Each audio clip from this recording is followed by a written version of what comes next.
Greetings, everyone, and thank you for watching Electric City Video. This is Frank Etheridge, the editor, and I'm appearing off screen to be safe and socially in distance inside the Fountain City Mystic bus where the good vibes roll. I'm here with Candice. You doing all right? I'm doing great. How are you? Doing pretty good. Appreciate doing this interview. First question I want to ask you is, how did you come up with the concept of a mobile boutique? So, at the time, I lived on an island on the Georgia coast. It's Ivy Island. It's right, of Savannah. It's basically in Savannah. So, I had just moved down from Atlanta. I worked in a really high stress corporate-y fashion job, and I was like quarter life crisis going to the beach. And I was making jewelry and stuff, and my goal was to always open a boutique, and retail space was really hard to find on a 3-mile island. So it actually started out as a camper. It was a pull-along camper, and then we eventually got a retail space, and then we kept the retail space and bought a bus to go in and out of Savannah to do events in Savannah. So that's kind of how it happened. And Where did you find this bus, and what can you tell us about it? so this particular bus is actually my second bus.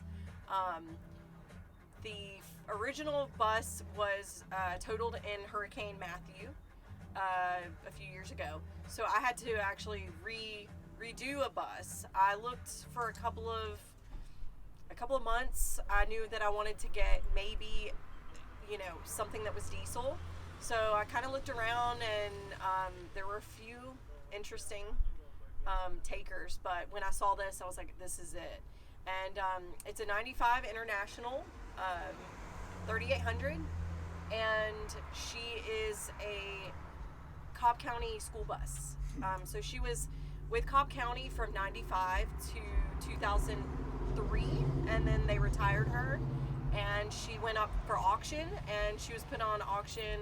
The guy that I bought it from used it as a toy hauler. So he actually built motorcycles, and when I went to look at it, this had a motorcycle and half of a drag race car in it. It was really crazy. What's the deal with hippies and old buses anyway? I do consider myself a hippie. Me too. So there is something about, I think, just a bus that's very freeing. I don't know if you've ever driven a bus, but it's very empowering. You've got the open road, you have, you're just driving and you own it. And it's really cool to be able to incorporate that feeling and that vibe with your business. Like, it's just really rad. Well, how do you, since you're a mobile boutique, how do customers know where to find you? So social media definitely is a big part of this. I'm just coming back to Columbus, so I'm trying to basically link up with businesses who have the same vibe as me, or this is really kind of like a lifestyle brand, not just a shop, So I love to set up with breweries or with a restaurant, and I skate. I'm a big personal note. I'm a roller skater. I like to skate.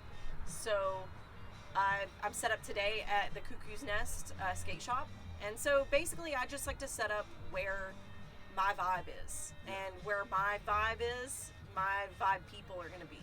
So that's where I go. Absolutely. So what can you tell us about your inventory? What do you sell? Where do you find your vendors? So my shop in Savannah was basically vintage. It was a vintage store. So I love vintage clothing. That's my total vibe.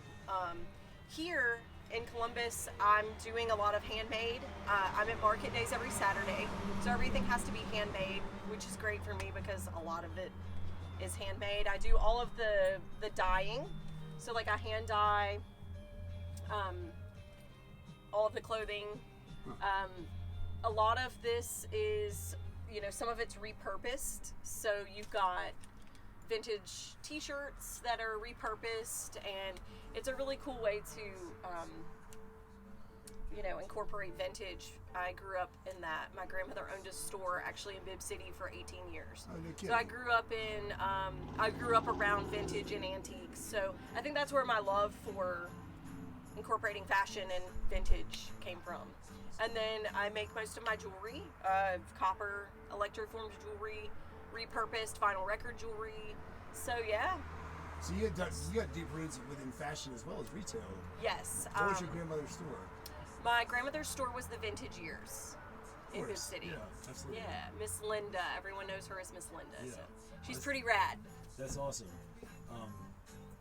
And what have you found as far as the community's response to your business? I feel so lucky to have had Columbus as a safety net. I mean, I honestly was not planning on moving back to Columbus, but COVID happened, and it was just crazy. My life kind of was like, wait a minute, I'm going in this direction, and maybe I should come back to Columbus. It put a lot of perspective on, my family and wanting to be close to my family, and I really just I'm here, and I said, hey, I'm going to change my name. I actually changed the business name to Plant Roots in Columbus with the Fountain City. Right. And everyone has been awesome. They love it. Many local businesses have been very opening to me, and I just can't be, I'm super grateful. How long have you been open in Columbus? So in Columbus, I launched under Fountain City Mystic on the first day of market days. This past year, that was, yeah, okay. So. But this is coming out the video on your Facebook. Express was vibing with people who are into their unique and authentic version of themselves. So Yeah. do you believe that you can express authenticity and uniqueness through fashion? Oh, absolutely. When your customer's blowing you up right now. Probably. Absolutely. I definitely. Hi. We have a customer right now, actually. Yeah. I definitely got into. I'm a graduate. I'm from Columbus. I graduated from Hardaway High School. Went straight to college for fashion design. That was always my thing. I always expressed myself through fashion. And I think that's super important. You should be able to throw something on and it affect, portray who you are, but also it can affect your mood. If you're having a bad day, throw on something fun and you know what? I'm good. I'm gonna have a good day. I'm gonna look good. I'm gonna feel good. And so that was really important for me when I went to school, and it's just kind of this is an ebb and flow of where I am today. And so by the same token, do you think it's also possible to express authenticity and uniqueness through a business? Oh, absolutely. Yeah. This is an absolute direct reflection of me. Yeah. So. And I think people would appreciate that and sense it too when they come and do business with you. For sure, yeah. Okay, cool. Well, Fountain City Mystic, y'all. This is Candice. Thank you very much. Come find her. Come find us on the bus.